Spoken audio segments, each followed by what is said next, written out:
Hi hello ನಮಸ್ಕಾರ ಸ್ನೇಹಿತರೆ, welcome back to chill bro 3 YouTube channel. Okay,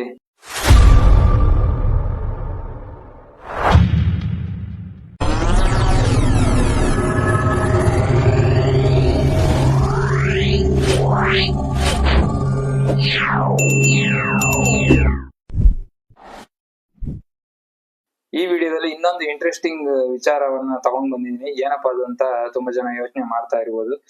ಈ ಒಂದು ವಿಡಿಯೋ ಬಾಡಿಗೆದಾರರಿಗೆ ಒಂದು ಒಳ್ಳೇದನ್ನ ಮಾಡುತ್ತೆ ಅಥವಾ ಓನರ್ಗಳಿಗೆ ಒಳ್ಳೇದನ್ನ ಮಾಡುತ್ತೆ ಅನ್ನೋದು ನನಗೆ ಗೊತ್ತಿಲ್ಲ. ನೀವೇ ಡಿಸೈಡ್ ಮಾಡ್ಬೇಕು ಯಾವ ತರ. ಆ ಹೊಸ ರೂಲ್ಸ್ ಏನಪ್ಪಾ ಅಂತಂದ್ರೆ, ಸೆಂಟ್ರಲ್ ಗೌರ್ಮೆಂಟ್ ಹೊಸದಾಗಿ ಬಂದಿರೋ ಕಾರ್ಯರೂಪಕ್ಕೆ ತಂದಿರೋ ಹೊಸ ರೂಲ್ಸ್ ಏನಪ್ಪಾ ಅಂತಂದ್ರೆ, ರೆಂಟ್ ಅಗ್ರಿಮೆಂಟ್ ಆಕ್ಟ್ 2025. ಓಕೆ, ಇದರಲ್ಲಿ ಏನೆಲ್ಲ ಇನ್ಕ್ಲೂಡ್ ಆಗಿದೆ, ನಾನು ಅಬ್ಸರ್ವ್ ಮಾಡಿರೋ ಪ್ರಕಾರ ಒಂದು 5 ಪಾಯಿಂಟ್ ನ ನಮ್ಮ ಮೋದಿಜಿ ಅವರು ಕವರ್ ಮಾಡಿದ್ದಾರೆ. ಯಾರೆಲ್ಲ ರೆಂಟೆಡ್ ಇದಾರೆ ಅವ್ರಿಗೆಲ್ಲ ಉಪಯೋಗ ಆಗ್ಲಿ ಅನ್ನೋ ಉದ್ದೇಶದಿಂದ ಈ ರೂಲ್ಸ್ ನ ಮಾಡಿದ್ದಾರೆ. ಓಕೆ, ಏನೆಲ್ಲ ಇದೆ ಅಂತ ಒಂದು ಚಿಕ್ಕದಾಗಿ ಒಂದು ಬ್ರೀಫ್ ಆಗಿ ಎಕ್ಸ್ಪ್ಲನೇಷನ್ ಮಾಡ್ತಾ ಹೋಗೋಣ. ಓಕೆ, ನನಗೆ ಗೊತ್ತಿರೋ ಪ್ರಕಾರ ನಾನು ಎಕ್ಸ್ಪ್ಲನೇಷನ್ ಮಾಡ್ತೀನಿ. ಏನಾದ್ರು ಇದ್ರೆ ನನ್ನ ಚಾನಲ್ ನ ಸಬ್ಸ್ಕ್ರೈಬ್ ಮಾಡ್ಕೊಳ್ಳಿ. ಸಬ್ಸ್ಕ್ರೈಬ್ ಮಾಡ್ಕೊಂಡ್ರೆ ನಿಮಗೆ ಕಾಮೆಂಟ್ ಮಾಡಕ್ಕೆ ಒಂದು ಅವಕಾಶ ಕೊಡ್ತಾರೆ. ಓಕೆ, ಅದರಲ್ಲಿ ನೀವು ನಿಮ್ಮ ಏನು ಅನಿಸಿಕೆ ಇದೆ ಅದನ್ನ ನೀವು ನನಗೆ ಮೆಸೇಜ್ ಮೂಲಕ ತಿಳಿಸ್ಬೋದು. ನನ್ನ ಕೈಲಾದ್ರೆ ನಾನು ಅದಕ್ಕೆ ಕ್ಲಾರಿಫಿಕೇಶನ್ ಕೊಡ್ತೀನಿ. ಓಕೆ, ಯಾರೆಲ್ಲ ಫಸ್ಟ್ ಟೈಮ್ ನನ್ನ ಚಾನಲ್ ನ ನೋಡ್ತಾ ಇದ್ದೀರಾ ದಯವಿಟ್ಟು ಚಾನಲ್ ನ ಸಬ್ಸ್ಕ್ರೈಬ್ ಮಾಡ್ಕೊಳ್ಳಿ. ನಂತರ ನಾನು ಏನೆಲ್ಲ ಪಾಯಿಂಟ್ಸ್ ಅನ್ನೋದನ್ನ ನಾನು ನಿಮಗೆ ಹೇಳ್ತಾ ಹೋಗ್ತೀನಿ, ಬನ್ನಿ. ಮೊದಲನೇದಾಗಿ, ಎಲ್ಲರೂ ಮನೆಗೆ ಯಾವ್ದಾದ್ರು ಒಂದು ಬಾಡಿಗೆ ಮನೆಗೆ ಹೋಗ್ತೀರಾ ಅಥವಾ ನಿಮ್ಮಲ್ಲಿ ಇರೋ ಸ್ವಂತ ಮನೆನೇ ನೀವು ಬಾಡಿಗೆ ಕೊಡ್ತೀರಾ ಅಂತಂದ್ರೆ, ಫಸ್ಟ್ ಮಾಡಿಸ್ಬೇಕಾಗಿರೋದೇನು, ಒಂದು ರೆಂಟಲ್ ಅಗ್ರಿಮೆಂಟ್. ಅಂದ್ರೆ ನಿಮ್ಮ ಮತ್ತೆ ಓನರ್ ಮಧ್ಯದಲ್ಲಿ ಅವರು ಹೇಳುವಂತ ಬೇಡಿಕೆಗಳಿಗೆ ನೀವು ಅಗ್ರಿ ಆಗಿದ್ದೀರಾ. ಓಕೆ, ಅವ್ರು ಏನೆಲ್ಲ ಕಂಡೀಷನ್ಸ್ ಹಾಕ್ತಾರೆ ಅದಕ್ಕೆಲ್ಲ ನೀವು ಅಗ್ರಿ ಆಗಿದ್ದೀರಾ ಅಂದ್ಬಿಟ್ಟು ಅವರು ಮತ್ತೆ ನಿಮ್ಮ ಮಧ್ಯೆ ಒಂದು ಅಗ್ರಿಮೆಂಟ್ ಆಗಿರುತ್ತೆ. ಇಷ್ಟು ದಿನ ಏನ್ ನಡೀತಾ ಇತ್ತು ಅಂತಂದ್ರೆ, ಸುಮ್ನೆ ಮೆಸೇಜ್ ವಾಟ್ಸ್ಆಪ್ ಅಲ್ಲೇನೆ ಡೀಲ್ ನ ಮುಗಿಸ್ತಾ ಇದ್ರು. ಇಷ್ಟು ಅಡ್ವಾನ್ಸ್, ಇಷ್ಟು ತಿಂಗಳ ಎಷ್ಟು ಬಾಡಿಗೆ ಕೊಡ್ಬೇಕು, ಮತ್ತೆ ಇದೆಲ್ಲ ಟರ್ಮ್ಸ್ ಅಂಡ್ ಕಂಡೀಷನ್ಸ್ ಅಂದ್ಬಿಟ್ಟು ಒಂದು ಸೆಟಲ್ಮೆಂಟ್ ಬಂದ್ಬಿಟ್ಟು ಹಂಗೆ ವರ್ಬಲ್ ಆಗಿ ಒಂದು ಅಗ್ರಿಮೆಂಟ್ ನ ಮುಗಿಸ್ತಾ ಇದ್ರು. ಅಥವಾ ಇದ್ರೂನು ಕೂಡ ಸುಮ್ನೆ ಯಾವ್ದೋ ಒಂದು ಬಾಂಡ್ ಪೇಪರ್ ಅಲ್ಲಿ ಒಂದು ಸೈಬರ್ ಅಲ್ಲಿ ಹೋಗ್ಬಿಟ್ಟು ಮಾಡಿಸ್ಕೊಂಡು ಅದನ್ನ ಅವರ ಒಂದು ಪ್ರೂಫಿಗೋಸ್ಕರ ಅದನ್ನ ಯೂಸ್ ಮಾಡ್ತಾ ಇದ್ರು. ಬಟ್ ಇವಾಗ ಅದನ್ನ ದಟ್ ಶುಡ್ ಬಿ ಡಿಜಿಟಲೈಸ್. ಅಂದ್ರೆ ಒಂದು ಗೌರ್ಮೆಂಟ್ ದೇ ಆದಂತ ಒಂದು ವೆಬ್ಸೈಟ್ ಇದೆ, ಅದಕ್ಕೆ ಒಂದು ಇದನ್ ಮಾಡಿದ್ದಾರೆ. ಅಲ್ಲಿ ಹೋಗಿ ನೀವು ಆ ರೆಂಟಲ್ ಅಗ್ರಿಮೆಂಟ್ ನ ಅಪ್ಲೋಡ್ ಮಾಡ್ಬೇಕು. ಯಾರೆಲ್ಲ ಮಾಡಲ್ಲ ಅವರಿಗೆ ಅದು ಗೌರ್ಮೆಂಟ್ ಏನ್ ಆಕ್ಷನ್ ತಗೋಬೇಕು, ಯಾರೆಲ್ಲ ರೆಂಟೆಡ್ ಇದೆ ಅವರಿಗೆ ಡಾಟಾ ಸಿಗುತ್ತೆ. ಸೊ ಅಲ್ಲಿ ಅವರು ಅದ್ರ ಬಗ್ಗೆ ಆಕ್ಷನ್ ತಗೊಂತಾರೆ. ಇನ್ನು ಎರಡನೇ ಪಾಯಿಂಟ್ ಏನಪ್ಪಾ ಅಂದ್ರೆ, ಸೆಕ್ಯೂರಿಟಿ ಡೆಪಾಸಿಟ್. ಸೆಕ್ಯೂರಿಟಿ ಡೆಪಾಸಿಟ್ ಗೆ ಒಂದು ಉತ್ತಮವಾದ ಒಂದು ನಿರ್ಧಾರ ತಗೊಂಡಿದ್ದಾರೆ ಮೋದಿಜಿ ಅವರು ಅಂದ್ರೆ ಏನೂ ತಪ್ಪಾಗಲ್ಲ. ಯಾಕಂದ್ರೆ ಇಷ್ಟು ದಿನ ರೆಂಟ್ ಡೆಪಾಸಿಟ್ ಯಾವ ತರ ಇತ್ತು, ಸೆಕ್ಯೂರಿಟಿ ಡೆಪಾಸಿಟ್ ಸಿಸ್ಟಮ್ ಯಾವ ತರ ಇತ್ತು ಅಂತಂದ್ರೆ, ನೀವು ಮೀನ್ಸ್ ಯಾರೋ ಒಬ್ಬ ಜನರಲ್ ಆಗಿ, ನಾನು ಕಾಮನ್ ಮ್ಯಾನ್ ಒಂದು ಮನೆಗೆ ಬಾಡಿಗೆ ಹೋಗ್ತೀನಿ ಅಂತಂದ್ರೆ 10 ತಿಂಗಳು ಬಾಡಿಗೆನ ಅವರು ಅಡ್ವಾನ್ಸ್ ಆಗಿ ತಗೊಂತಾ ಇದ್ರು. ಫಾರ್ ಎಕ್ಸಾಂಪಲ್ ಕೊಡ್ಬೇಕು ಅಂತಂದ್ರೆ, ಈಗ 5,000 ನಮ್ದು ಯಾವ್ದೋ ಒಂದು ಮನೆಗೆ ಹೋಗ್ತೀವಿ, ಅದ್ರ ಬಾಡಿಗೆ 5,000 ಇದೆ ಅಂತಂದ್ರೆ ಇಂಟು 10 months ಅಂದ್ರೆ 50,000 ನೀವು ಅವರಿಗೆ ಅಡ್ವಾನ್ಸ್ ಆಗಿ ಕೊಡ್ಬೇಕಾಗಿತ್ತು. ಓಕೆ, ಅದೇ ರೀತಿ ಈಗ ಹೊಸದಾಗಿ ಒಂದು ರೂಲ್ ಬಂದಿದೆ. ಏನಪ್ಪಾ ಅಂತಂದ್ರೆ, ಆತರ ಅಂದ್ರೆ ಈಗ ಕಾಮನ್ ಮ್ಯಾನ್ ಇದಕ್ಕೆ ಬಂದು ನೀವು ಏನಾದ್ರು ಸೆಕ್ಯೂರಿಟಿ ಡೆಪಾಸಿಟ್ ತಗೋಬೇಕು ಅಂತಂದ್ರೆ ಓನ್ಲಿ 3 months ಮಾತ್ರ ನೀವು ಅಡ್ವಾನ್ಸ್ ಆಗಿ ತಗೋಬೇಕು. ಅಂದ್ರೆ 5,000 ನಿಮ್ದು ರೆಂಟ್ ಇದೆ ಅಂತಂದ್ರೆ 15,000 ಅಷ್ಟೇನೆ ನೀವು ಅಡ್ವಾನ್ಸ್ ಆಗಿ ತಗೋಬೇಕಾಗಿರುತ್ತೆ. ಅದೇ ರೀತಿ ಕಮರ್ಷಿಯಲ್ ಅಥವಾ ಬಿಸ್ನೆಸ್ ಪರ್ಪಸ್ ನೀವೇನಾದ್ರು ರೆಂಟೆಡ್ ಹೋಗ್ತಾ ಇದ್ದೀರಾ ಅಂತಂದ್ರೆ ಅದಕ್ಕೆ ಬೇರೆ ರೂಲ್ಸ್ ಇದೆ. ಅದಕ್ಕೆ 6 month ಮಾಡಿದ್ದಾರೆ. ಫಾರ್ ಎಕ್ಸಾಂಪಲ್ 25,000 ರೆಂಟಿಗೆ ಹೋಗ್ತಾ ಇದೀರಾ ಅಂದ್ರೆ 25 into 6 months. ಓಕೆ, ಆತರ ಕ್ಯಾಲ್ಕುಲೇಟ್ ಮಾಡಿ ಒಂದು ಸೆಕ್ಯೂರಿಟಿ ಡೆಪಾಸಿಟ್ ನ ತಗೋಬಹುದು. ಇದು ಒಂದು ಒಳ್ಳೆ ಅವಕಾಶ ಅಂತಾನೆ ಹೇಳ್ಬೋದು. ಗೌರ್ಮೆಂಟ್ ಮೈಂಡಿಗೆ ಇದೊಂದು ಯೋಚನೆ ಯಾವ್ದಕ್ ಬಂತೆ ಅಂತ ನಮಗಂತೂ ಗೊತ್ತಿಲ್ಲ. ಬಟ್ ತುಂಬಾ ಜನಕ್ಕೆ ಇದರಿಂದ ಸಾಮಾನ್ಯರಿಗೆ, ಅಂದ್ರೆ ಜನಸಾಮಾನ್ಯರಾಗ್ಬೋದು, ಯಾರೆಲ್ಲ ಮಿಡ್ಲ್ ಕ್ಲಾಸ್ ಇದ್ರಲ್ಲಿದ್ದಾರೆ ಅವ್ರಿಗೆಲ್ಲರಿಗೂ ತುಂಬಾ ದೊಡ್ಡ ಸದಾವಕಾಶ ಅಂತಾನೆ ಹೇಳ್ಬೋದು. ಇನ್ನು ಮೂರನೇ ಪಾಯಿಂಟ್ ರೆಂಟ್ ಹೈಕ್ ರೂಲ್ಸ್ ಅಂದ್ರೆ, ನೀವು ನೀವು ವರ್ಷ ಆದ ತಕ್ಷಣನೇ ಅವರು ಆಟೋಮೆಟಿಕ್ ಆಗಿ 5% ಇಂಕ್ರಿಮೆಂಟ್ ಅಂತ ಮಾಡ್ತಾ ಇದ್ರು. ಅಂದ್ರೆ ನಿಮ್ದು ಬಾಡಿಗೆ 5,000 ಇದೆ ಅಂತಂದ್ರೆ ಅದರಲ್ಲಿ 5% ಅಂದ್ರೆ ಒಂದು 50 100 ಈ ತರ ಬರ್ತಾ ಇತ್ತು. ಓಕೆ, ಅದೇ ತರ ಇವಾಗ ಆ ತರ ಎಲ್ಲ ಮಾಡ್ಬೇಕು ಅಂತಂದ್ರೆ ನೀವು 90 days ಬ್ಯಾಕ್ ಅವರಿಗೆ ರಿಟರ್ನ್ ನೋಟಿಸ್ ನ ಕೊಡ್ಬೇಕು. ಯಾರು ರೆಂಟಲ್ ಇರ್ತಾರೆ, ಫಾರ್ ಎಕ್ಸಾಂಪಲ್ ಈಗ ನಾನು ಯಾವ್ದೋ ಒಂದು ಮನೇಲಿ ಇದೀನಿ ಅಂದ್ರೆ ನನ್ನ ಓನರ್ ನನಗೆ 90 days ಬಿಫೋರ್ ಒಂದು ರಿಟರ್ನ್ ನೋಟಿಸ್ ನ ಕೊಡ್ಬೇಕು. ನಾನು ಫರ್ದರ್ ಈ ಬರೋ 3 ತಿಂಗಳು ಅಂದ್ರೆ ನಿಮ್ದು 1 ವರ್ಷ ಕಂಪ್ಲೀಟ್ ಆಗುತ್ತೆ ಆಸ್ ಪರ್ ಅಗ್ರಿಮೆಂಟ್. ಆ ಅಗ್ರಿಮೆಂಟ್ ಪ್ರಕಾರ ನಾನು ನೆಕ್ಸ್ಟ್ ಇದರಲ್ಲಿ ಒಂದು ಇದನ್ನ ರೆಂಟ್ ನ ಇಷ್ಟು ಪರ್ಸೆಂಟ್ ಜಾಸ್ತಿ ಮಾಡ್ತಾ ಇದೀನಿ ಅಂತ. ಅದಕ್ಕೂ ಕೂಡ ಸೆಂಟ್ರಲ್ ಗೌರ್ಮೆಂಟ್ ಒಂದು ಮಾರ್ಜಿನ್ ಅನ್ನು ತಂದಿದೆ, ಅದರಲ್ಲಿ 5 to 10%.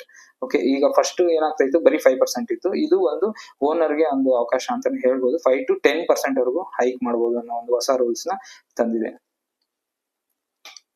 ಇನ್ನ 4ನೇ ಪಾಯಿಂಟ್ ಹೇಳೋದಾದ್ರೆ ರಿಪೇರ್ ಅಂಡ್ ಮೇಂಟೆನೆನ್ಸ್ ಗೆ ನೀವು ಇಷ್ಟ ದಿನ ಏನ್ ಮಾಡ್ತಾ ಇದ್ರಿ, ಇವಾಗ ಫಾರ್ ಎಕ್ಸಾಂಪಲ್ ಏನೋ ನಿಮ್ ಮನೆಯಲ್ಲಿ ನೀವು ಬಾಡಿಗೆ ಇದ್ದೀರಾ, ಬಾಡಿಗೆ ಇದ್ದ ಮನೆಯಲ್ಲಿ ನಿಮ್ಗೆ ಏನೋ ಒಂದು ಪ್ರಾಬ್ಲಮ್ ಆಯ್ತು, ಅಥವಾ ಏನೋ ಮುರಿದೋಯ್ತು, ಅಥವಾ ಇನ್ನೊಂದೇನೋ ಆಯ್ತು, ಒಂದು ಫರ್ನಿಚರ್ ಹಾಳಾಯ್ತು, ಅದನ್ನು ನೀವು ಓನರ್ಗೆ ತಿಳಿಸಿದ್ರೆ ಅವರು ಅದನ್ನ ರಿಪೇರಿ ಮಾಡ್ಸಕ್ ಕೂಡ ಗೌರ್ಮೆಂಟ್ ಒಂದು ಡೆಡ್ ಲೈನ್ ನ ಕೊಟ್ಟಿದೆ ಅಂತಾನೆ ಹೇಳ್ಬೋದು.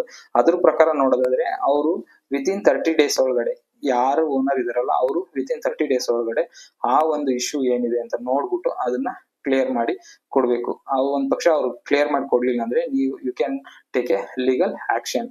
ಯಾರು ಟೆನೆಂಟ್ ಇರ್ತಾರಲ್ಲ ಅವರು ಕೂಡ ನೀವು ಲೀಗಲ್ ಆಗಿ ಮೂವ್ ಆಗ್ಬೋದು. ಇನ್ನ 5ನೇದಾಗಿ ಪ್ರೈವಸಿ ಪ್ರೊಟೆಕ್ಷನ್ ಅಂತ. ಏನಪ್ಪಾ ಇದು ಪ್ರೈವಸಿ ಪ್ರೊಟೆಕ್ಷನ್ ಅಂತ ನೋಡೋದಾದ್ರೆ, ಇನ್ನ 5ನೇ ಪಾಯಿಂಟ್ ನೋಡೋದಾದ್ರೆ ಪ್ರೈವಸಿ ಪ್ರೊಟೆಕ್ಷನ್ ಅಂದ್ರೆ ಏನಪ್ಪಾ, ರೆಂಟರ್ ಓನರ್ ಮಧ್ಯದಲ್ಲಿ ಅಂತ ಪ್ರೈವಸಿ ಪ್ರೊಟೆಕ್ಷನ್ ಅಂತ ನೀವು ಯೋಚನೆ ಮಾಡ್ತಾ ಇರ್ಬೋದು. ಓಕೆ, ಅದ್ರಲ್ಲೂ ಕೂಡ ಒಂದು ಬ್ರೀಫ್ ಒಂದು ಇದನ್ನ ಕೊಟ್ಟಿದ್ದಾರೆ. ಏನಪ್ಪಾ ಅಂತಂದ್ರೆ, ಈಗ ನೀನು ಓನರ್ ಆಗಿರ್ಬೋದು, ಮನೆ ಓನರ್ ಕೂಡ ನೀನೇ ಆಗಿರ್ಬೋದು, ನಿನ್ನ ಒಂದು ಪ್ರಾಪರ್ಟಿ ಒಳಗಡೆ ನೀನು ಎಂಟ್ರಿ ಆಗೋಕೆ ಮುಂಚೆ ನೀನು 24 hours ಬ್ಯಾಕ್ ಯಾರು ಟೆನೆಂಟ್ ಇರ್ತಾರೋ ಅವರಿಗೆ ರಿಟರ್ನ್ ನೋಟಿಸ್ ಅಥವಾ ಮೆಸೇಜ್ ಲಿಖಿತ ರೂಪದಲ್ಲಿ ನೀವು ಅವರಿಗೆ ಇನ್ಫಾರ್ಮ್ ಮಾಡ್ಬೇಕು. ಅದರಿಂದ ಏನಾಗುತ್ತೆ, ಟೆನೆಂಟ್ ಯಾರು ಇರ್ತಾನೋ ಅವನು ಸರಿ ನಾಳೆ ಓನರ್ ಬರ್ತಾನೆ ಅಂತ ಅವನು ಕೂಡ ಅಲರ್ಟ್ ಆಗಿರ್ಬೋದು, ಅಥವಾ ಅವನೇನೋ ಒಂದು ಏನೋ ಎಮರ್ಜೆನ್ಸಿ ಕೆಲಸದಲ್ಲಿ ಇರ್ತಾನೆ, ಅವ್ನು ಇರ್ದೇ ಇರುವಾಗ ನೀವು ಹೋಗಿ ಪ್ರಾಪರ್ಟಿ ಒಳಗಡೆ ಹೋಗೋದು, ಅಲ್ಲಿ ಏನೋ ಹೆಚ್ಚು ಕಮ್ಮಿ ಆಗೋದು. ಓಕೆ, ಇದೆಲ್ಲ ಒಂದು ಏನ್ ಹೇಳ್ತಾರೆ, ಇದರಿಂದ ಓನರ್ಗೂ ಕೂಡ ಒಂದು ಸದುಪಯೋಗ ಅಂತಾನೆ ಹೇಳ್ಬೋದು. ಯಾಕಂತಂದ್ರೆ ಫಾಲ್ಸ್ ಅಲಿಗೇಷನ್ಸ್ ಈಗ ನೀವು ನೋಡ್ಬೋದು, ತುಂಬಾ ಏನಾಗ್ತಾ ಇತ್ತು, ನಾವಿಲ್ದೇ ಇರೋ ಟೈಮಲ್ಲಿ ಓನರ್ ಬಂದ್ಬಿಟ್ಟು ಆತರ ಆಗಿದೆ ಈ ತರ ಆಗಿದೆ ಅಂತ ಸುಮಾರು ಇಶ್ಯೂಸ್ ಆಗ್ತಾ ಇತ್ತು. ಆತರ ಕೋರ್ಟಿಗೆ ಕೇಸಸ್ ಕೂಡ ಒಂದು ಏನ್ ಹೇಳ್ತಾರೆ ಫೈಲ್ ಆಗಿರೋ ಉದಾಹರಣೆಗಳನ್ನ ಕೂಡ ನಾವು ನೋಡಿದೀವಿ. ಫಾಲ್ಸ್ ಅಲಿಗೇಷನ್ಸ್ ಎಲ್ಲ ಅವಾಯ್ಡ್ ಆಗ್ಲಿ ಅನ್ನೋ ಉದ್ದೇಶದಿಂದ ಈ ಒಂದು ರೂಲ್ ನ ಮಾಡಿದ್ದಾರೆ. ಓಕೆ, ಇನ್ನ 6ನೇ ಪಾಯಿಂಟ್ ಏನಪ್ಪಾ ಅಂದ್ರೆ ಫಾಸ್ಟ್ ಎವಿಕ್ಷನ್ಸ್ ಅಂಡ್ ಟ್ರಿಬ್ಯುನಲ್ ಸಪೋರ್ಟ್ ಅಂತ. ಅದು ಇವು ಕೇಳ್ಬೋದು, ಇದ್ರಲ್ಲಿ ಏನಿದೆ ಫಾಸ್ಟ್ ಎವಿಕ್ಷನ್ಸ್ ಅಂತ ಕೇಳ್ಬೋದು. ಓಕೆ, ಇದ್ರಲ್ಲಿ ಪಾಯಿಂಟ್ ಅಲ್ಲಿ ಕವರ್ ಆಗೋದಿಲ್ಲ. ಏನಪ್ಪಾ ಅಂತಂದ್ರೆ, ಯಾರೆಲ್ಲ ಈಗ ಫಾರ್ ಎಕ್ಸಾಂಪಲ್ ಇವಾಗ ನಿಮ್ದು ಅಗ್ರಿಮೆಂಟ್ ಮುಗ್ದಿರುತ್ತೆ 1 year ಆದ್ಮೇಲೆ, 1 year ಆದ್ಮೇಲೂ ನೀನು ಟೆನೆಂಟ್ ಇದ್ದಾನೋ ಅವನು ಖಾಲಿ ಮಾಡಲ್ಲ ಅಂತ ಇರ್ತಾನೆ, ಅಥವಾ ಓನರ್ ನಿಮ್ಮ ಅಗ್ರಿಮೆಂಟ್ ಪ್ರಕಾರ 1 year ಇರುತ್ತೆ, ಆ 1 year ಒಳಗಡೆನೆ ನಿಮ್ಮನ್ನ ಖಾಲಿ ಮಾಡಿಸ್ಬೇಕು ಅಂತ ಇರ್ತಾನೆ. ಸೊ ಈ ತರ ಎಲ್ಲ ಕೇಸ್ ಏನಾದ್ರು ಫೈಲ್ ಆಗಿ ಅದು ಕೋರ್ಟಿಗೆ ಹೋದ್ರೆ, ಈ ಮುಂಚೆ ಎಲ್ಲ ಏನಾಗ್ತಿತ್ತು ಅಂತಂದ್ರೆ ಆ ಕೋರ್ಟ್ ಅದನ್ನ ಕೇಸ್ನ ವಾದ ವಿವಾದಗಳನ್ನ ಪರಿಶೀಲನೆ ಮಾಡಿ ನಿಮಗೆ ಜಡ್ಜ್ಮೆಂಟ್ ಕೊಡೋದು ಟೈಮ್ ಬಂದು 3 months ಆದ್ರೂ ಆಗ್ಬೋದು, ವರ್ಷ ಆದ್ರೂ ಆಗ್ಬೋದು, ಇನ್ನ 2 years ಆದ್ರೂ ಆಗ್ಬೋದು, ಈ ತರ ಎಲ್ಲ ಇತ್ತು. ಬಟ್ ಇವಾಗ ಗೌರ್ಮೆಂಟ್ ಕೋರ್ಟಿಗೂ ಕೂಡ ಒಂದು ಹೊಸ ಒಂದು ಆದೇಶನ ಹೊರಡಿಸಿದೆ. ಈ ತರ ಯಾವ್ದಾದ್ರು ಕೇಸಸ್ ಫೈಲ್ ಆದ್ರೆ ರಿಲೇಟೆಡ್ ಟು ರೆಂಟ್ ಇಶ್ಯೂಸ್ಗೆ ಏನಾದ್ರು ಕೇಸ್ ದಾಖಲಾಯ್ತು ಅಂತಂದ್ರೆ ಅದನ್ನ ವಿತಿನ್ 60 days ಒಳಗಡೆ ಅದನ್ನ ಕ್ಲಿಯರ್ ಮಾಡಿ ಕೊಡ್ಬೇಕು ಅಂತ ಗೌರ್ಮೆಂಟ್ ಕೋರ್ಟಿಗೂ ಕೂಡ ಒಂದು ಆದೇಶನ ಹೊರಡಿಸಿದೆ. ಇದಿಷ್ಟು ಅಂದ್ರೆ ಒಂದು ಏನ್ ಹೇಳ್ತಾರೆ ಅಮೂಲ್ಯವಾದ ಪಾಯಿಂಟ್ಸ್ ಅಂತಾನೆ ಹೇಳ್ಬೋದು. ಯಾವ್ದು ಇದರಲ್ಲಿ ನೆಗ್ಲೆಕ್ಟ್ ಮಾಡೋಂತ ಪಾಯಿಂಟ್ಸ್ ಯಾವ್ದು ಇಲ್ಲ.